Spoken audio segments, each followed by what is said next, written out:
ವಿದ್ಯಾರ್ಥಿನಿಯರೇ ಹಾಗೂ ವೇದಿಕೆ ಮೇಲೆ ಉಪಸ್ಥಿತರಿರುವ ನನ್ನ ಸಹೋದ್ಯೋಗಿ ಮಿತ್ರರೇ, ಈಗ ಪುಷ್ಕಲವಾದ ಭೋಜನ ಆದಮೇಲೆ ಅನ್ನ ಸಾಂಬಾರು ಕೊಟ್ಟ ಮೇಲೆ ನನ್ನ ಭಾಷಣ ಆಗಿರುತ್ತೆ. ಅಧ್ಯಕ್ಷ ಭಾಷಣನೇ ಹಾಗೆ. ನಾನು ಕೇರಳಕ್ಕೆ ಬಂದಾಗ ಜವರೇಗೌಡರು ಮತ್ತು ನಾವು ಇಬ್ಬರೂ ಒಂದು ಪರೀಕ್ಷೆ ಬಂದ್ವಿ. ಆಗ ಎಲ್ಲರೂ ಎದುರಿಸ್ಬಿಟ್ರು ನಮ್ಮನ್ನು. ಸರಸ್ವತಿಯವರು ಹೇಳೋದೇ ಬೇರೆ ಥರ, ನಾವು ಎದುರಿಸೋದೇ ಬೇರೆ ರೀತಿ. ಹಗಲು ರಾತ್ರಿಯಿಂದಲೇ ನೀವು ದುಡಿಮೆ ಮಾಡಬೇಕು, 3 ವರ್ಷ ನೀವು ಅಗ್ರಿಮೆಂಟ್ ಮಾಡ್ಕೊಳ್ಬೇಕು, ಸಂಸ್ಥೆ ಬಿಟ್ಟು ಹೋಗಲ್ಲ ಅಂತ 12 ಜನ ಬಂದಿದ್ದು. ಎಲ್ಲರೂ ಹೊರಡೋರು.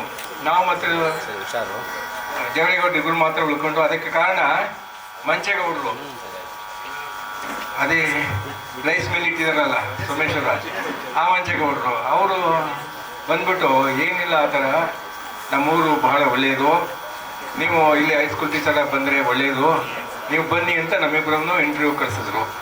ನಾವಿಬ್ಬರೂ ಅಲ್ಲಿ ಸೆಲೆಕ್ಟ್ ಆಗಿ ಒಟ್ಟಿಗೆ ಶಾಲೆಗೆ ಒಂದು 3 ದಿವಸ ಮುಂಚೆ ನಾನು, 3 ದಿವಸ ಆದಮೇಲೆ ಅವರು ಶಾಲೆಗೆ ಸೇರಿಕೊಂಡು 33 ವರ್ಷಗಳ ಕಾಲ ಸರ್ವಿಸ್ ಮಾಡಿದ್ವಿ. ಅದಕ್ಕೆ ಮುಖ್ಯ ಕಾರಣರಾದವರು ಮಂಚೇಗೌಡರು ಅಂತ ಹೇಳಿದ್ನಲ್ಲ. ಜೊತೆಗೆ ನಮ್ಮ ಶ್ರೀನಿವಾಸ್ ಶೆಟ್ಟರು ಅವರು ಬಸ್ ಸ್ಟ್ಯಾಂಡಲ್ಲಿ ಸಿಕ್ಬಿಟ್ಟು, ನೀವು ಸೋಮವಾರನೇ ಬಂದು ಡ್ಯೂಟಿ ರಿಪೋರ್ಟ್ ಮಾಡ್ಕೊಳ್ಳಿ, ನಿಮಗೆ ಸೆಲೆಕ್ಷನ್ ಆಗಿದೆ ಅಂಥೇಳಿ ನಾನೆಲ್ಲೋ ಹೋಗ್ತಾ ಇದ್ದವನ್ನ ತಡೆದು ನಾನು ಡ್ಯೂಟಿ ರಿಪೋರ್ಟ್ ಮಾಡ್ಕೊಳ್ಳೋಂಗೆ ಮಾಡಿದ್ರು. ನಾನು ಅಲ್ಲಿ ಡ್ಯೂಟಿ ರಿಪೋರ್ಟ್ ಆದೆ. ಸರಸ್ವತಿಯವರು ಹೇಳಿದಂಗೆ ಬೇರೆ ಬೇರೆ ಕಡೆ ಸರ್ಕಾರಿ ಪ್ರೌಢಶಾಲೆಗೆ ಹೋಗೋದಾಗಿತ್ತು, ನಾವು ಹೋಗಲಿಲ್ಲ. ಯಾಕೆಂದರೆ ದುರಾಸೆ. ಏನು ದುರಾಸೆ? ಪಾಠಕ್ಕೆ ಜನ ಅಂತ ತಾವಾಗಿ ಬಂದು ಪೋಷಕರೆಲ್ಲ ದುಡ್ಡನ್ನು ಕೊಡ್ತಾಯಿದ್ರು. ರಾತ್ರಿ ಪಾಠ ಮಾಡ್ತಾಯಿದ್ವಿ, ವಾರಕ್ಕೆ 3 ದಿವಸ ಅಲ್ಲೇ ಉಳ್ಕೊಳ್ತಾ ಇದ್ವಿ. ಆದರೆ ಅಷ್ಟೇ ಲಾಭ ಇರ್ತಿತ್ತು. ನಮ್ಮ ಮುಖ್ಯ ಶಿಕ್ಷಕರು ನಮಗೆ ಸರಿಯಾದ ಸಮಯಕ್ಕೆ ಬರೋದನ್ನು ಹೇಳ್ಕೊಟ್ರು. ಮತ್ತು ನಿಷ್ಠೆಯಿಂದ ಕಾರ್ಯ ಮಾಡಬೇಕು. ಇದು ಅವ್ರು ಹೇಳಿದಾಗೆ, ನೀವು ಲಿಂಗಾಯತರು ಭಾಳ ಕಡಿಮೆ ಇದ್ದೀವಿ, ಯಾರೂ ಇಲ್ಲ ಶಿಕ್ಷಕರು, ನೀವು ಒಬ್ಬರೇ ನಿಷ್ಠೆಯಿಂದ ದುಡಿಮೆ ಮಾಡಿ, ಯಾರೂ ನಿಮ್ಮ ತಟ್ಟಿಗೆ ಬರಲ್ಲ ಅಂಥೇಳಿ ನಮಗೆ ಪ್ರೋತ್ಸಾಹ ಕೊಟ್ಟು ನಾವು ಅಲ್ಲಿ ಉಳ್ಕೊಳ್ಳೋಕೆ ಮಾಡಿದ್ರು. ಇನ್ನು ಅವ್ರ ಮನೆಯವ್ರು ಯಾರು ಬಂದಿಲ್ಲ ಅಂತ ಕಾಣಿಸುತ್ತೆ, ಇನ್ನು ಶಿಕ್ಷಕರು ಇಲ್ಲ. ನಮ್ಮ ನಾರಾಯಣಾಚಾರ್ಯರು ಅವರು ಕನ್ನಡ ಟೀಚರ್ ಆಗಿದ್ದರು. ಅದಕ್ಕೂ ಮುಂಚೆನೇ ವೆಂಕಟರಮಣ ಅಂತ ಇಂಗ್ಲೀಷ್ ಟೀಚರ್ ಇದ್ದರು. ಅವರು ಭಾಳ ಒಳ್ಳೆಯ ಹೆಸರನ್ನು ತಗೊಂಡಿದ್ರು. ಅವ್ರ ಹೆಸರನ್ನು ತಗೊಳ್ಳೋಕ್ಕೆ ನಾವು ಆಗಲಿಲ್ಲ. ಶ್ರೀನಿವಾಸ್ ಶೆಟ್ಟರ ಹೆಸರನ್ನು ತಗೊಳ್ಳೋಕ್ಕೂ ನಾವು ಆಗಲಿಲ್ಲ. ಯಾಕೆಂದರೆ ಅವರಷ್ಟು ಸಾಚತನ ನಮ್ಮಲ್ಲಿ ಇರಲಿಲ್ಲ. ಹಾಗಂತ ನಾನು ಅಂದ್ಕೊಂಡಿದ್ದೀನಿ. ಅವರು ಒಂದು ದಿವಸನೂ ತಡವಾಗಿ ಬರಲಿಲ್ಲ ಶಾಲೆಗೆ. SLN ಬಸ್ಸು 9:30 ಕರೆಕ್ಟಾಗಿ ಬಂದ್ಬಿಟ್ಟಿದ್ರು. ನಾವು ಒಂದೊಂದು ಸಾರಿ ನಾಗಲಿಂಗ ಬಸ್ ಇರಬೇಕು, 11 ಗಂಟೆಗೆ 5 ನಿಮಿಷ ಇರೋದು, 11 ಗಂಟೆ ಆಗೋದು. ನಾರಾಯಣಾಚಾರ್ಯರು ಅಷ್ಟೇ, ಅವರು ನಿಷ್ಠೆಯಿಂದ ಪಾಠ ಮಾಡಬೇಕು. ಮತ್ತು ವ್ಯಾಲ್ಯೂಯೇಷನ್ ಮಾಡುವಾಗ ನಾವು ಫಸ್ಟ್ ಇಯರ್ ಏನು ಮಾಡ್ಬಿಟ್ಟು ಸಿಕ್ಕಾಪಟ್ಟೆ ಸ್ಟ್ರಿಕ್ಟಾಗಿ ವ್ಯಾಲ್ಯೂಯೇಷನ್ ಮಾಡಿಬಿಟ್ಟು ಅನೇಕ ಜನ ಫೇಲ್ ಆಗಿಬಿಟ್ಟಿದ್ರು. ನೀವು ಈ ರೀತಿ ಫೇಲ್ ಮಾಡಿದ್ರೆ ಆಗಲ್ಲ, ಸುಮಾರು ಒಂದು 5% ಕಡಿಮೆ ಮಾಡಿ ಅಂತ ಬುದ್ಧಿವಾದ ಹೇಳಿ ಹೇಗೆ ವ್ಯಾಲ್ಯೂಯೇಷನ್ ಮಾಡಬೇಕು ಎಲ್ಲ ಹೇಳ್ಕೊಟ್ಟು ನಾವು ಅನೇಕ ರೀತಿ ಗೈಡ್ ಮಾಡಿದ್ರು ನಮಗೆ ನಾರಾಯಣಾಚಾರ್ಯ ಅವರು. ಆಮೇಲೆ ನಾಗಣ್ಣವರು ಅಂತ ಇದ್ದರು, ಮ್ಯಾಥಮೆಟಿಕ್ಸ್ ಟೀಚರು ನಮ್ಮ ಕಾಲದಲ್ಲಿ. ಅವರು ಮಧ್ಯೆ ಬಿಟ್ಟು ಹೊರಟೋದ್ರು. ಆಮೇಲೆ ಬಂದವರು ಸಿದ್ದರಾಮ. ಆಮೇಲೆ ನಮ್ಮ ಜೊತೆ ಜವರೇಗೌಡರು ಮೊದಲೇ ಬಂದಿದ್ದರು. ಆ ಜವರೇಗೌಡರು ನಮಗೂ ಅಂಥದ್ದು ಏನಿಲ್ಲ. ಅವ್ರ ಪಾಡಿಗೆ ಅವರು ಬರೋರು, 2 ಮಕ್ಕಳು ಇಟ್ಕೊಂಡು ಸ್ಟೇಷನಲ್ಲಿ ಬಿಟ್ಬಿಟ್ಟು ಓದಿಸ್ಬೇಕು ಅಂತೇಳಿ ತುಂಬ ಟ್ರೈ ಮಾಡಿದ್ರು. ಆದರೆ ಮಕ್ಕಳು ಓದಲಿಲ್ಲ ಅಂತ ಅನಿಸುತ್ತೆ ನನಗೆ. ಆದರೆ ಅವ್ರ ಸೊಸೆ ವಾಣಿಯವರು ಅವ್ರ ಮಗಳನ್ನು ಓದಿಸಿ ಇಂಜಿನಿಯರ್ ಮಾಡಿ ಒಳ್ಳೆಯ ಕೆಲಸಕ್ಕೆ ಸೇರಿಸಿದ್ದಾರೆ. ಜವರೇಗೌಡರ ಜೀವನ ಸಾರ್ಥಕ ಆಯಿತು ಅಂತ ಅಂದ್ಕೊಂಡೆ ನಾನು. ಇನ್ನು ನಮ್ಮ ಸ್ಯಾಮಿಯಲ್ಲು ಅವರು ನಮಗೆ ಭಾಳ ಆತ್ಮೀಯರು. ನಮ್ಮ ಎಲ್ಲ ಆಫೀಸ್ ಕೆಲಸನೂ ಅವರೇ ಮಾಡೋದು. ಅದರಲ್ಲಿ 2 ಉದ್ದೇಶ ಇತ್ತು ಅವರಿಗೆ. ಒಂದು, ತಾವು ಮಂಡ್ಯಕ್ಕೆ ಹೋಗಬೇಕಿತ್ತು. ಇನ್ನೊಂದು, ನಮ್ಮ ಕೆಲಸನೂ ಮಾಡಿಕೊಟ್ಟಂಗೆ ಆಗ್ತದೆ ಅಂತ ಎಲ್ಲ ಆಫೀಸ್ ಕೆಲಸಗಳನ್ನೆಲ್ಲ ಅವರೇ ಮಾಡಿಕೊಡ್ತಾಯಿದ್ರು ಸ್ಯಾಮ್ಯಲ್ ಅವರು. ಇನ್ನು MSR ಅವರು ನನಗೆ ಅಸಿಸ್ಟೆಂಟ್ ಆಗಿದ್ದರು. ಅವರೇ ನನ್ನ ಬಿಟ್ಟರೆ ನೆಕ್ಸ್ಟ್ ಸೀನಿಯರು. ನಾನು ಮುಖ್ಯ ಶಿಕ್ಷಕನಾಗಬೇಕಾದ್ರೆ ಈ ಬೆನ್ನು ನೋವು ಬಂದ್ಬಿಟ್ಟು ಕಾಲು ಎಳ್ತಾ ಬಂದ್ಬಿಡ್ತು, ಎಡಗಾಲು ನಡೆಯೋದೇ ಕಷ್ಟ ಆಗ್ಬಿಡ್ತು. ಆ ಸಂದರ್ಭದಲ್ಲಿ ಸುಮಾರು 2-3 ತಿಂಗಳ ಕಾಲ ನನ್ನನ್ನು ಮಂಡಿಯಿಂದ ಕರ್ಕೊಂಡು ಹೋಗೋದು, ಆಫೀಸ್ ಕೆಲಸ ಎಲ್ಲ ಮಾಡಿಕೊಡೋದು. ಮತ್ತು ಆ ಸಮಯದಲ್ಲಿ ಅಡ್ಮಿಷನ್ ಟೈಮು ಎಲ್ಲ ಅಡ್ಮಿಷನ್ ಕೆಲಸ ಎಲ್ಲ ಅವರೇ ನೋಡ್ಕೊಂಡು ಸಹಾಯ ಮಾಡುವಂಥವ್ರು. ಸಿದ್ದರಾಮ ಪಿ ಟಿ ಅವರು ಸಹಾಯ ಮಾಡಿದ್ರು, ಅವ್ರಿಗೆ ಹೋಗ್ಲಿ ಅವ್ರ ಪಾಡಿಗೆ ಓದಿದ್ರು ಅಂತ. ಹೀಗೆ ನಮ್ಮ ಜೀವನ ಸರಸ್ವತಿಯವರು ಹೇಳ್ದಂಗೆ ಸುಖಕರವಾಗಿ ನಡೆಯಿತು. ಯಾವುದೇ ತಕರಾರಿಲ್ಲ. ನೀವು ನಮ್ಮ ತಂಟೆಗೆ ಬರಬೇಡಿ, ನಾವು ನಿಮ್ಮ ತಂಟೆಗೆ ಬರಲಿಲ್ಲ ಅಂತ ನಮ್ಮ ಪಾಡಿಗೆ ನಾವು ಬಸ್ ಹತ್ತಿ ಬರೋದು, ಸರ್ಕಲಲ್ಲಿ ಇಳಿಯೋದು, ಮಂಡ್ಯಕ್ಕೆ ಹೋಗೋದು. ಊರ ತಂಟೆಗೆ ನಾವು ಹೋಗ್ತಾ ಇರಲಿಲ್ಲ, ಊರವರು ಯಾರು ನಮ್ಮ ತಂಟೆಗೆ ಬರ್ತಾ ಇರಲಿಲ್ಲ. ಜೀವನ ಎಲ್ಲ ಕೀಲಾರನೇ ಎಲ್ಲ ಸರಸ್ವತಿಯವರು ಹೇಳ್ದಂಗೆ. ಅದರಿಂದಲೇ ನಮ್ಮ ಜೀವನ. ಸಂಬಳ ತಕ್ಕಲಿಲ್ವ ಅಂತ ಅವ್ರು ಹೇಳಿದ್ರು, ಅದರಿಂದಲೇ ನಮ್ಮ ಜೀವನ ನಡೀತು. ಮೊದಲು ಸಹಶಿಕ್ಷಕನಾಗಿ ಸೇರಿದೆ. 27 ವರ್ಷ ಅಸಿಸ್ಟೆಂಟ್ ಮಾಸ್ಟ್ರೇನೆ, ಆಮೇಲೆ ಹೆಡ್ ಮಾಸ್ಟ್ರು, ಆಮೇಲೆ ಕೊನೆಯಲ್ಲಿ ಕಾಲೇಜ್ ಆಯಿತು. ಕಾಲೇಜಿನಲ್ಲಿ ಪ್ರಿನ್ಸಿಪಾಲ್ ಕೆಲಸ ಕೊಟ್ಟರು. ಪ್ರಿನ್ಸಿಪಾಲ್ ಆಗಿ ನಾನು ರಿಟೈರ್ಡ್ ಆದೆ. ರಿಟೈರ್ಡ್ ಆದಮೇಲೆ ಈಗ 34 ವರ್ಷ ಅಂತ ಕಾಣಿಸುತ್ತೆ ನಾನು ರಿಟೈರ್ಡ್ ಆಗಿ. ಸರಸ್ವತಿಯವರು 14 ವರ್ಷ, ಆಮೇಲೆ 10 ವರ್ಷ, 24 ವರ್ಷ ಆಯ್ತು ನಾನು ರಿಟೈರ್ಡ್ ಆಗಿ. 24 ವರ್ಷ, ನೀವು 34 ವರ್ಷದವರು, 90-91ರವರು. ಈ ಮೊದಲೇ 2 ಬ್ಯಾಚು ನಮ್ಮನ್ನು ಕರೆದು ಸನ್ಮಾನ ಮಾಡಿದ್ದಾರೆ. ಒಂದು ಕೀಲಾರು ಸ್ಕೂಲಲ್ಲೇ ಮಾಡಿದ್ರು, ಇನ್ನೊಂದು ಬಾಣಸವಾಡಿ ತೋಟದಲ್ಲಿ ಮಾಡಿದ್ರು. ನೀವು ಅವರೆಲ್ಲರಿಗಿಂತ ಮೀರಿ ಒಳ್ಳೆಯ ರೆಸಾರ್ಟ್ ತಾನೇ ಇದು, ರೆಸಾರ್ಟಲ್ಲೇ ಒಳ್ಳೆಯ ಮದುವೆ ಸಂಭ್ರಮದಲ್ಲಿ ಹೇಗೆ ನಡೀತಿದ್ದೋ ಹಾಗೆ ನಡೆಸ್ಕೊಳ್ತಾ ಇದ್ದೀವಿ. ಈ ವಾತಾವರಣ ನೋಡಿದ್ರೆ ಇಲ್ಲಿ ನಾವು ಸನ್ಮಾನ ಪಡಿತಾ ಇರೋದು ತುಂಬ ಪುಣ್ಯವಂತರು ಅಂತ ನನಗೆ ಅನ್ನಿಸ್ತಾ ಇದೆ. ಅದರಲ್ಲೂ ಈ ಸಾಲಿನವರು ನಮ್ಮನ್ನು 34 ವರ್ಷದವ್ರನ್ನ ಮರೀದೇನೆ ಕರೆದು ಸನ್ಮಾನ ಮಾಡೋದಕ್ಕೆ ನಿಮಗೆ ನಾವು ಪೂರಕವಾದ ಅಭಿನಂದನೆಗಳನ್ನು ಸಲ್ಲಿಸ್ತೀನಿ. ಹಾಗೆಯೇ ನಿಮ್ಮನ್ನು ನಾವು ಎಂದಿಗೂ ಮರೆಯೋದಿಲ್ಲ. ಈಗ ಹಿಂದೂರನ್ನು ನೆನೆಸ್ಕೊಂಡಲ್ಲ, ಹಾಗೆ ನಿಮ್ಮನ್ನು ನಾವು ನೆನೆಸ್ಕೊಳ್ತಾ ಇರ್ತೀವಿ. ಉಪಾಧ್ಯಾಯ ವೃತ್ತಿ ಭಾಳ ಪವಿತ್ರವಾದದ್ದು ಅಂತ ಎಲ್ಲ ಹೇಳ್ತಾರೆ, ಅದು ನಿಜ. ನಾವು ಎಲ್ಲೇ ಹೋದ್ರೂ ಒಂದೊಂದು ಸಂದರ್ಭ ಬರುತ್ತೆ. ಮೊನ್ನೆ ದೇವಸ್ಥಾನಕ್ಕೆ ಹೋಗಿದ್ವಿ, ಯಾವುದಾದ್ರು ಗುತ್ತಲ್ಲಿ ಇದೆಯಲ್ಲ, ಅರ್ಕೇಶ್ವರ ದೇವಸ್ಥಾನಕ್ಕೆ. ಏನು ರಶ್ಶು, ಅಷ್ಟು ದೂರ 1.5 ಕಿಲೋಮೀಟ್ರ್ ನಡಿಬೇಕು ನಾವು, ಕ್ಯೂ. ಇಬ್ಬರು ಬಂದರು, ನಮ್ಮನ್ನು ಸೀದಾ ದೇವರ ದರ್ಶನ ಮಾಡಿಸಿದ್ರು, ಕೂರಿಸಿದ್ರು, ತಿಂಡಿನ ಅಲ್ಲೇ ತಂದುಕೊಟ್ಟು ತಿನ್ನಿಸಿದ್ರು. ಯಾರು ನೋಡಿದ್ರೆ ಮಳೆ ಸ್ಟೂಡೆಂಟ್ಸ್ ಅವರು ಪೊಲೀಸು. ಹಾಗೆ ನಾವು ಎಲ್ಲಾದ್ರೂ ಅಷ್ಟೇ ಬಸ್ ಸ್ಟ್ಯಾಂಡ್ಗೆ ಹೋಗಿ ಬಸ್ ಸೀಟ್ ಇಟ್ಕೊಡ್ತಾರೆ, ಅಥವಾ ಬೇರೆ ಕಡೆ ಹೋಗಿ ನಮಗೆ ಸಹಾಯ ಮಾಡ್ತಾರೆ. ನಮ್ಮಲ್ಲಿ ಎಲ್ಲ ಇದ್ದಾರೆ. ನಮ್ಮ ಭಾಷಣ ಮಾಡುವಾಗ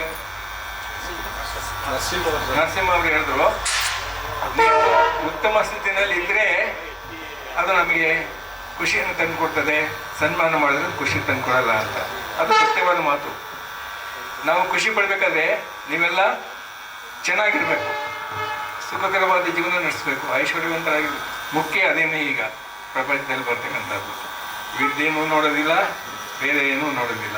ನೀವು ಎಷ್ಟು ಮನೆ, 3 ಅಂತಸ್ತು ಮನೆ, 4 ಅಂತಸ್ತು ಮನೆ, ಅದು ಇದು ಬಸ್ಸು ಕಾರು ಇಂಥದ್ದೇ ಎಲ್ಲ ನೋಡ್ತಾರೆ. ಹಾಗೆ ನೀವೆಲ್ಲ ಸಂತೋಷವಾಗಿದ್ದರೆ ಅದೇ ನಮಗೆ ತುಂಬ ಸಂತೋಷವನ್ನು ಉಂಟು ಮಾಡ್ತದೆ. ಇನ್ನು ವೈಯಕ್ತಿಕವಾಗಿ ನನ್ನ ವಿಚಾರ ಹೇಳಿದ್ರೆ, ನಾನು ನಿವೃತ್ತರಾದ ಮೇಲೆ ನಮ್ಮ ವೀರಪ್ಪನವರು ನನಗೆ ಒಂದು ರೀತಿ ಗುರುಗಳು. ಹೇಗೆ ಅಂದರೆ, ನಾವು ಸ್ಕೂಲಲ್ಲಿದ್ದಾಗ ಪಕ್ಕದಲ್ಲೇ ತೋಟ ಇತ್ತಲ್ಲ ಅಲ್ಕೆರೆ, ಅಲ್ಲಿಗೆ ನಾವು ಒಂದೊಂದು ಸಾರಿ ಎಳ್ನೀರು ಕುಡಿಯೋಕ್ಕೆ ಹೋಗುವು. ಅಲ್ಲಿ ಇವ್ರ ಅಣ್ಣಂದು ತಮ್ಮಂದು ಒಂದೇ ಒಂದು ಮರ ತುಂಬ ಚೆನ್ನಾಗಿ ಸಿಹಿಯಾಗಿರ್ತಕ್ಕಂಥ ಇದು, ಅದು ಏನೋ ಎಳ್ನೀರದು. ಇವರು ಅಲ್ಲಿ ಬೇಡ, ಅಲ್ಲಿ ನಮ್ಮ ತೋಟದಲ್ಲಿ ಕುಡಿ ಅಂತ ಹೇಳೋದು. ಆದ್ರೂ ನಾವು ಬೀಳ್ತಾ ಇಲ್ಲ, ಅಲ್ಲೇ ಕೆಲ್ಸ್ಕೊಂಡು ಕೂತ್ಕೊಂಡ್ಬರ್ಬೋದು. ಜೊತೆಗೆ ನಾನು ಒಂದು ತೆಂಗಿನ ತೋಟ ಮಾಡಿದ್ದೀನಿ, ಅಡಿಕೆ ತೋಟ ಮಾಡಿದ್ದೀನಿ. ಅದಕ್ಕೆ ಗುರುಗಳೇ ಇವರು. ಒಂದು ನಾಲೆ ಇದೆಯಲ್ಲ, ಅಲ್ಲಿ ಒಂದು 18 ಗುಂಟೆ ಜಮೀನು ಇತ್ತು ಇವರು. ಅಲ್ಲಿ ತೆಂಗು ನೆಡ್ತಾ ಇದ್ರು. ಅಲ್ಲಿಗೆ ನಾನು ಕರ್ಕೊಂಡು ಹೋಗಿದ್ರು ಇವರು ತೆಂಗು ನೆಡೋ ದಿವಸ. ಅದನ್ನು ನೋಡ್ಬಿಟ್ಟು ನನಗೆ ಸ್ಫೂರ್ತಿಯಾಗಿ ನಾನು ಸಹ ನಮ್ಮಪ್ಪ ಕೊಟ್ಟಿದ್ದ ಜಮೀನಿತ್ತು, ಅದರಲ್ಲಿ ತೋಟವನ್ನು ಮಾಡಿದ್ದೀನಿ, ಮಾಡಿ ಸಮೃದ್ಧಿಯಾಗಿದ್ದೀನಿ. ಅದಕ್ಕೆ ಅವರು ಒಂಥರ ವೀರಪ್ಪನವರು ಕಾರಣ.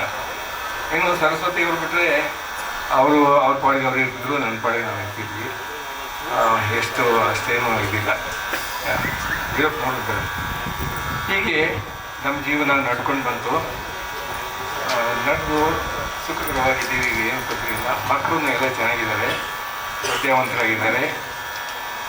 ನಾವು ಆರಾಮ ಜೀವನ ನಡೆಸ್ತೀವಿ. ನೀವು ದೇವರ ದಯೆಯಿಂದ ಮುಂದೆ ಈಗಿರೋ ಉತ್ತಮವಾದ ಜೀವನಕ್ಕಿಂತ ಇನ್ನೂ ಹೆಚ್ಚು ಉತ್ತಮವಾದ ಜೀವನ ನಿಮಗೆ ದೊರಕಲಿ ಅಂತ ಈಶ್ವರನಿಂದ ಬೇಡ್ಕೊಂಡು ನನ್ನ ಮಾತನ್ನು ಮುಗಿಸ್ತೀನಿ.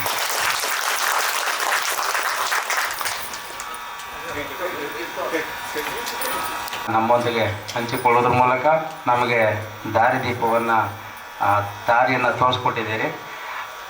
ಈ ಸಂದರ್ಭದಲ್ಲಿ ಮತ್ತೊಮ್ಮೆ ನಿಮಗೆ ಅಭಿನಂದನೆಗಳು, ಕೃತಜ್ಞಗಳು.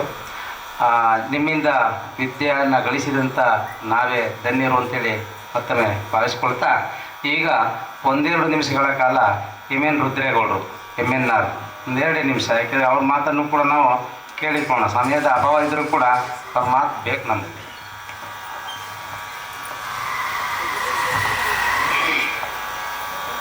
ವೇದಿಕೆಯಲ್ಲಿನ ಎಲ್ಲ ಸನ್ಮಾನಿತರೆ,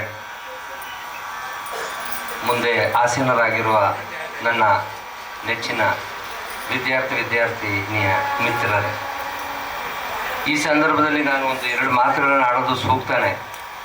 ಯಾಕೆಂದರೆ ನಾನು ಪ್ರಪ್ರಥಮವಾಗಿ B.Ed ಮುಗಿಸಿ 89-90ರಲ್ಲಿ ಸರ್ M.V. ಪ್ರೌಢಶಾಲೆಗೆ ನನ್ನ ಮೊಟ್ಟ ಮೊದಲ ವೃತ್ತಿ ಜೀವನ ಪ್ರಾರಂಭ ಆದದ್ದೇ ಈ MUM ಪ್ರೌಢಶಾಲೆಯಲ್ಲಿ. ಇದನ್ನು ನನ್ನ ಜೀವನದಲ್ಲಿ ಮರೆಯಕ್ಕೆ ಸಾಧ್ಯನೇ ಇಲ್ಲ. ನಾನು ಪ್ರಾರಂಭದಲ್ಲಿ ಬಂದಾಗ ನಮ್ಮ KP ವೀರಪ್ಪನವರೇ ಕ್ಲಾಸ್ ಅಬ್ಸರ್ವ್ ಮಾಡಿ ನಮ್ಮನ್ನು ಆಯ್ಕೆ ಮಾಡಿದ್ರು. ನಾನು ಆ ಶಾಲೆಗೆ ಬಂದಾಗ ನಿಜವಾಗ್ಲೂ ಒಳ್ಳೊಳ್ಳೆ ದಿಗ್ಗಜರೇ ಇದ್ದರು. ಶ್ರೀನಿವಾಸ ಶೆಟ್ಟರು, ನಾರಾಯಣಾಚಾರ್ಯರು, ಇವರು ನನ್ನ ಅವಧಿ ಸ್ವಲ್ಪ ಕಡಿಮೆನೇ, 90-91 ನಿಮ್ಮ ಬ್ಯಾಚೇ ಲಾಸ್ಟು ಅಂತ ಹೇಳ್ಬೇಕು. ನಾನು ಅಲ್ಲೇ ಇದ್ದಿದ್ರೆ ನನ್ನ ವೃತ್ತಿ ಜೀವನ ಇನ್ನೂ ಬಹಳ ಅದ್ಧೂರಿಯಾಗಿರ್ತಿತ್ತು. ಆದರೆ ಟೈಮ್ ಸರಿಯಿಲ್ಲ ಅಂತ ಹೇಳ್ತಾರಲ್ಲ, ಆ ರೀತಿ ಆದ್ದರಿಂದ ಅಲ್ಲಿಂದ ನಾನು ಹೊರಗಡೆ ಬೇರೆ ಶಾಲೆಗೆ ಹೋದೆ. ಅಲ್ಲಿ ಹೋದ ತಕ್ಷಣ ಅಪ್ರೂವಲ್ ಆಗ್ತು, ಆದರೆ ಗ್ರ್ಯಾಂಟ್ ಒಳಪಡಲಿಲ್ಲ. ನಮಗೆ B.Ed ಮಾಡೋದ ಹೊಸದರಲ್ಲಿ ಈ ಗ್ರ್ಯಾಂಟೆಡು, ಅನ್ಎಡೆಡು, ಏಡೆಡ್ ಬಗ್ಗೆ ಖಂಡಿತ ಗೊತ್ತಿರಲಿಲ್ಲ. ಒಂದು ಶಾಲೆಗೆ ಸೇರ್ತು ಅಂದರೆ ಏನೋ ಅಪಾಯಿಂಟ್ ಆಯಿತು ಅನ್ನುವ ಭಾವನೆಯಲ್ಲಿದ್ದವರು. ಅಪ್ರೂವಲ್ ಆಗಿ 92 ಆಯಿತು. ಹೆಚ್ಚು ಕಡಿಮೆ ಒಂದು ರೀತಿ ವನವಾಸದ ರೀತಿಯೇ ಆಯಿತು ನಮ್ಮ ಜೀವನ. 12 ವರ್ಷಗಳ ತನಕ ಇಲ್ಲ ಬಿಟ್ಟು ಹೋಗೋಣ ಅಂತಂದರೆ ಇಲಾಖೆಯಿಂದನೇ ಅಪ್ರೂವಲ್ ಆಗೋಯ್ತು, ಗ್ರ್ಯಾಂಟ್ ಆಗಿಲ್ಲ. ಕೊನೆಗೆ ನಮ್ಮ ತಂದೆ ತಾಯಿದರು, ನಮ್ಮ ಹೆಂಡ್ತಿಯರು ಅಂದ್ರೆ ತಪ್ಪಾಯ್ತದೆ, ಹೆಂಡತಿ, ಇವರೆಲ್ಲರ ಒಂದು ದೇವರ ಪ್ರಾರ್ಥನೆಯಿಂದ ಏನೋ 2004ರಲ್ಲಿ ನಮಗೆ ಗ್ರ್ಯಾಂಟ್ ಒಳಪಡ್ತು. ಅಲ್ಲಿಂದ ನಾನು ಕೊತ್ತತ್ತಿ ವಿದ್ಯಾಗಣಪತಿ ಪ್ರೌಢಶಾಲೆಗೆ ವರ್ಗಾವಣೆಗೊಂಡು 2024 ಮೇ ತಿಂಗಳಲ್ಲಿ ನಿವೃತ್ತಿಯಾದೆ. ಈಗ ನೆಮ್ಮದಿಯಾಗಿದ್ದೀನಿ. ಯಾವುದೇ ಇದ್ರೂ ನಾನು MUM ಪ್ರೌಢಶಾಲೆ ಈ 90-91 ಜೊತೆಗೆ 89-90ರ ವಿದ್ಯಾರ್ಥಿ ನಿಮ್ಮೆಲ್ಲರನ್ನು ನಾವು ಮರೆಯೋದಕ್ಕೆ ಸಾಧ್ಯನೇ ಇಲ್ಲ. ಆ ಅವಧಿಯನ್ನು ನಾನು ಇವಾಗಲೂ ನೆನ್ಕೊಳ್ತಾ ಇರ್ತೀನಿ. ಜೊತೆಗೆ ಈ ಕಡಿಮೆ ಅವಧಿ ಆದ್ರೂ ಈ ವೇದಿಕೆಯಲ್ಲಿನ ಎಲ್ಲ ವಿದ್ಯಾರ್ಥಿ ಮಿತ್ರರು ನಮ್ಮನ್ನು ನೆನಪು ಮಾಡ್ಕೊಂಡು ಈ ಒಂದು ಕಾರ್ಯಕ್ರಮಕ್ಕೆ ನೀವು ಆಹ್ವಾನ ಕೊಟ್ಟಿದ್ದು ನಾವು ಜೀವನದಲ್ಲಿ ಮರೆಯೋದಕ್ಕೆ ಸಾಧ್ಯವಾಗದ ರೀತಿ ಅಷ್ಟು ಸಂತೋಷವಾದದನ್ನು ನಾವೆಂದೂ ಮರೆಯಲ್ಲ. ನಿಮ್ಮೆಲ್ಲರಿಗೂ ಮತ್ತೊಮ್ಮೆ ನಾನು ಹೊಂದಿಸಿ 2 ಮಾತುಗಳನ್ನು ಅವಕಾಶ ಕೊಟ್ಟ ತಮ್ಮೆಲ್ಲರಿಗೂ ಧನ್ಯವಾದಗಳನ್ನು ಹೇಳ್ತಾ ನನ್ನ ಮಾತನ್ನು ಮುಕ್ತಾಯ. ಹೌದು ಸರ್, ನೀವು ಹೇಳಿದ್ದು ನೆನಪಿಗೆ ಬಂತು. ಸಿ ಸೆಕ್ಷನಲ್ಲಿ ಅವರು ಮೊದಲಿಗೆ ಅವರು ಪಾಠ ಮಾಡಿದ್ದು. ನಮ್ಮ ಸೆಕ್ಷನ್ನಲ್ಲೇ MN ರುದ್ರೇಗೌಡ ಅಂತೇಳಿ ಹೊಸದಾಗಿ ಬಂದಂಥ ಟೀಚರ್ ಅವ್ರ ಜೊತೆ ಇನ್ನೂ 3-4 ಜನ ಬಂದಿದ್ದರು. ಅವ್ರನ್ನೂ ಕೂಡ ಅವ್ರ ಹೆಸರು ನೆನಪು ಇತ್ತೀಚಿನ ದಿನಗಳಲ್ಲಿ ನೆನಪಿತ್ತು, ನಂಗೆ ಮರ್ತೋಗಿದೆ. ಮತ್ತು ನಂತರದ ಅವರ ಜೀವನ ನನಗೂ ಕೂಡ ಸ್ವಲ್ಪ ಗೊತ್ತಿದೆ. ಹಾಗಾಗಿ ನಿಮ್ಮ ಜೀವನ ಇನ್ನೂ ಕೂಡ ಉಜ್ವಲವಾಗಿ ಇರಲಿ ಅಂತೇಳಿ ಬಯಸ್ತಾ ಸರ್, ಹಾರೈಸ್ತಾ ಈಗ ಒಂದೆರಡು ಮಾತುಗಳನ್ನು KCS ಸರ್ ಮಾತಾಡೋದ್ರ ಮೂಲಕ ನಮಗೆ ಶುಭ ಹಾರೈಸಬೇಕು ಅಂತೇಳಿ ಕೇಳ್ಕೊಳ್ತಾ ಇದ್ದೇನೆ.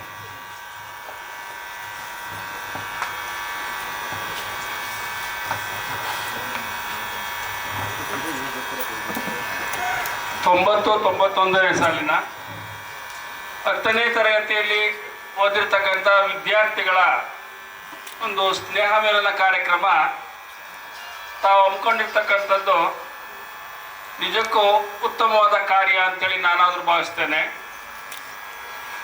ಆ ನಂತರ ಏನು ಗುರು ಬ್ರಹ್ಮ, ಗುರು ವಿಷ್ಣು, ಗುರುದೇವೋ ಮಹೇಶ್ವರ ಅಂತೇಳಿ ಹೇಳ್ತೀವೋ, ಆ ಒಂದು ಸ್ಲೋಗನ್ನು ತುಂಬ ಎಲ್ಲರೂ ಕೂಡ ಅಚ್ಚುಮೆಚ್ಚಾದಂಥದ್ದು. ಯಾಕೆ ಅಂತ ಹೇಳಿದ್ರೆ, ಸರ್ MVM ಪ್ರೌಢಶಾಲೆಯಲ್ಲಿ ನಾನು ಕೂಡ 74-75ನೇ ಸಾಲಿನ ವಿದ್ಯಾರ್ಥಿ. ಆ ಶಾಲೆಯಲ್ಲಿ ನಾನು ಕೂಡ 3 ವರ್ಷ ಓದಿ, ಅವಾಗ 3 ಸೆಕ್ಷನ್ ಇತ್ತು, ABC ಅಂತೇಳಿ. ನಾನು ಕೂಡ B ಸೆಕ್ಷನ್ ವಿದ್ಯಾರ್ಥಿ. ಆ ನಂತರ ಅದೇ ಶಾಲೆಯಲ್ಲಿ ನಾನು SLCಯನ್ನು ಮುಗಿಸಿ, ನಂತರ PUC ಮಂಡ್ಯ PS ಕಾಲೇಜು, ನಂತರ ಡಿಗ್ರಿ ಗೌರ್ಮೆಂಟ್ ಕಾಲೇಜು, ಮತ್ತು B.Ed ಅನ್ನು ಶಂಕರಗೌಡ ಮಹಾವಿದ್ಯಾಲಯ ಮಂಡ್ಯದಲ್ಲಿ ನಾನು ಓದಿದ್ದೇನೆ. ಮತ್ತು ಏನು ಈ ಬ್ರಹ್ಮ ವಿಷ್ಣು ಮಹೇಶ್ವರ ಅಂತೇಳಿ ನಾವು ಇವತ್ತು ಶ್ಲಾಘನೆಯನ್ನು ಮಾಡ್ತೀವಿ, ಹೇಳ್ತೀವೋ ದೇವರ ಹೆಸರನ್ನು, ಆ ಸ್ಥಾನದಲ್ಲಿ ಇರ್ತಕ್ಕಂಥವರು ಅಂದಿಗೆ ಇದ್ದಂಥ ನಮ್ಮ ಅಚ್ಚುಮೆಚ್ಚಿನ ಗುರುಗಳಾದಂಥ ಶ್ರೀನಿವಾಸ ಶೆಟ್ಟರು,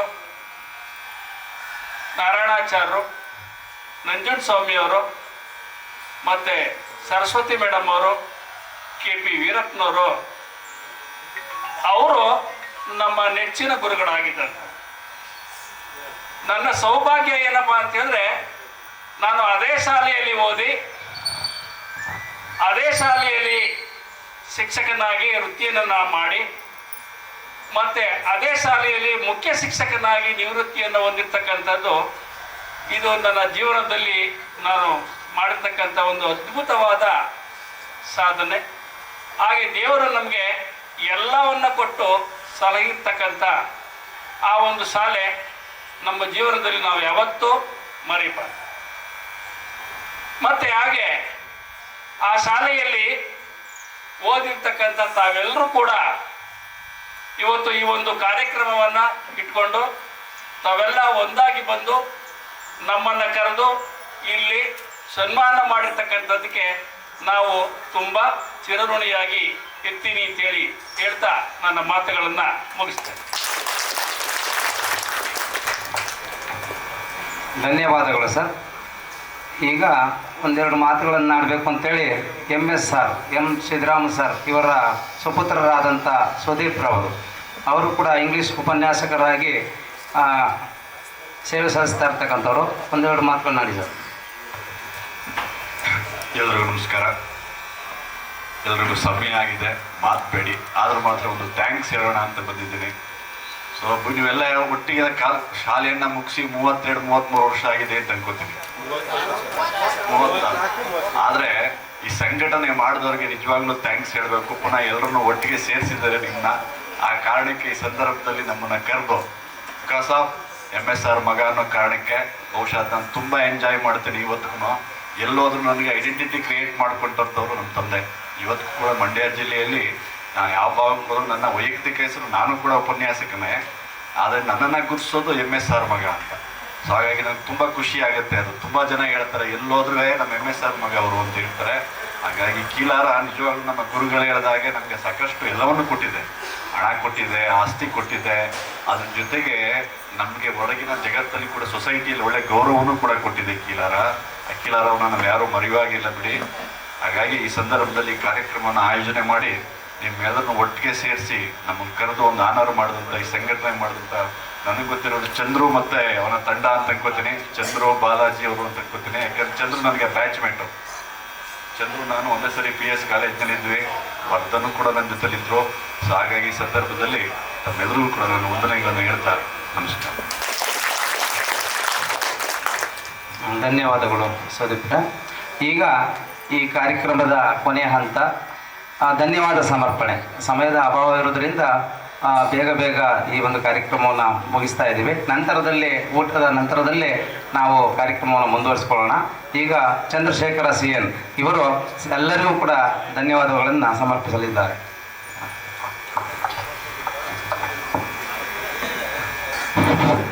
ದಯವಿಟ್ಟು another 10 minutes I will hold all everyone actually. ಯಾರು ಬೇಜಾರು ಮಾಡ್ಕೋಬೇಡಿ.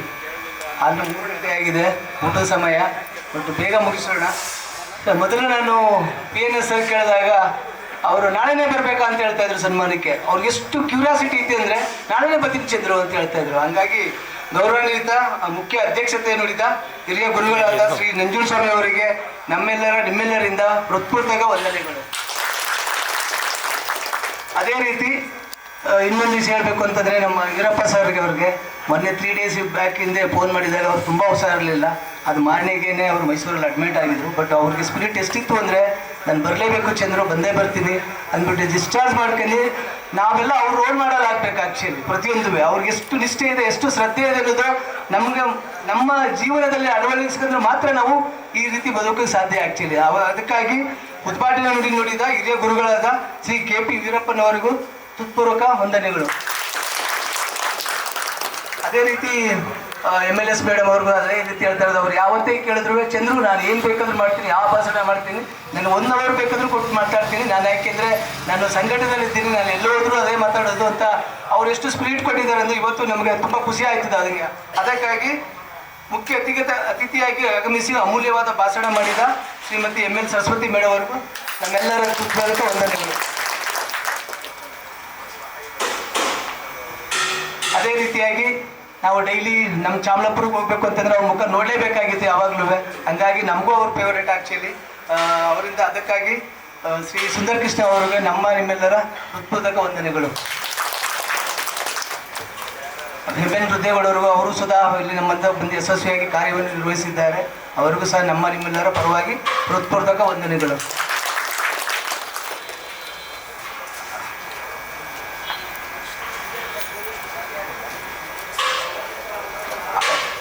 ನಾವು PNN ಅವರ ಮಗನನ್ನು ನಾವು ಆ್ಯಕ್ಚುಲಿ ಸಂಪರ್ಕಿಸಿದ್ದು ಆ್ಯಕ್ಚುಲಿ. ಬಟ್ ಅವ್ರಿಗೆ ನಾವು ಅರ್ಜೆಂಟ್ ಕೆಲಸದಿಂದ ಆ್ಯಕ್ಚುಲಿ ಬರೋಕ್ಕೆ ಆಗಲಿಲ್ಲ.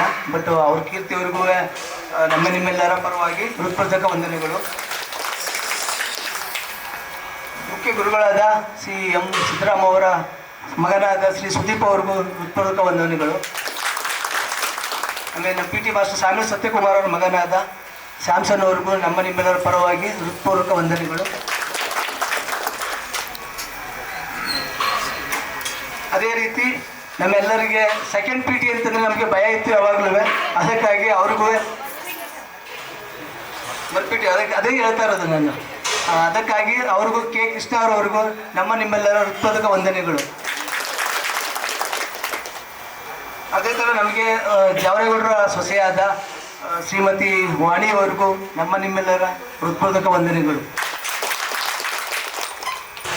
ಈ ಕಾರ್ಯಕ್ರಮವನ್ನು ಯಶಸ್ವಿಯಾಗಲು ಆಲ್ಮೋಸ್ಟ್ ಎಲ್ಲರೂ ಸ್ನೇಹಿತ ವರ್ಗದವರು ಎಲ್ಲರೂ ಶ್ರಮಿಸಿ ಈ ಕೊನೆಯದಾಗಿ ಇಲ್ಲಿ ಆಗಮಿಸಿ ಈ ಕಾರ್ಯಕ್ರಮ ನೀಡಿದ ಎಲ್ಲ ಗುರುವರಿಗಳಿಗೂ, ಅತಿಥಿಗಳಿಗೂ, ಸ್ನೇಹಿತರಿಗೂ ಮತ್ತು ಸ್ನೇಹಿತೆಯರಿಗೂ ಎಲ್ಲರಿಗೂ ಹೃತ್ಪೂರ್ವಕ ವಂದನೆಗಳು. ಈಗ ಊಟದ ಸಮಯ ಆಗಿದೆ. ದಯವಿಟ್ಟು ಊಟ ಮಾಡೋಕ್ಕೆ ದಯವಿಟ್ಟು ಎಲ್ಲರೂ ಬರಬೇಕೆಂದು ಧನ್ಯವಾದಗಳು. ಸ್ನೇಹಿತರೆ, ಈಗ ಊಟದ ಸಮಯ ಮೀರಿ ಹೋಗಿದೆ. ಆದರೂ ನಮಗೆ ಕಾರ್ಯಕ್ರಮದಲ್ಲಿ ನಮಗೆ ಸಮಯ ಹೋದದ್ದೇ ಗೊತ್ತಾಗಲಿಲ್ಲ. ಹಾಗಾಗಿ ಈ ಕಾರ್ಯಕ್ರಮವನ್ನು ಇಲ್ಲಿಗೆ ಈ ಕಾರ್ಯಕ್ರಮ ಮುಗಿಸ್ತಾ ಇದ್ದೇವೆ. ನಂತರದಲ್ಲಿ ನಾವೆಲ್ಲರೂ ಕೂಡ ಒಂದು ಸಾಂಸ್ಕೃತಿಕ ಕಾರ್ಯಕ್ರಮ ಅಂತೇಳಿ ಮಾಡಿಕೊಂಡು ನಾವೆಲ್ಲರೂ ಕೂಡ ಸಂತಸದ ಸಂಭ್ರಮದ ಒಂದು ಸಮಯವನ್ನು ಕಳೆಯೋಣ ಅಂತ ಹೇಳ್ತಾ, ಖುಷಿ ನಗುತ್ತಾ ಬಂದೇವ ನಸು ನಗುತ್ತಾ ಬಾಳೋಣ, ತುಸು ನಗುತ್ತಾ ತೆರಳೋಣ, ಬಡನೂರು ವರ್ಷಾನು ಅರಸದಿ ಕಳೆಯೋಣ, ಯಾಕಾರು ಕೆರಳೋಣ. ಬನ್ನಿರಿ ಎಲ್ಲ ಊಟಕ್ಕೆ ಹೋಗೋಣ.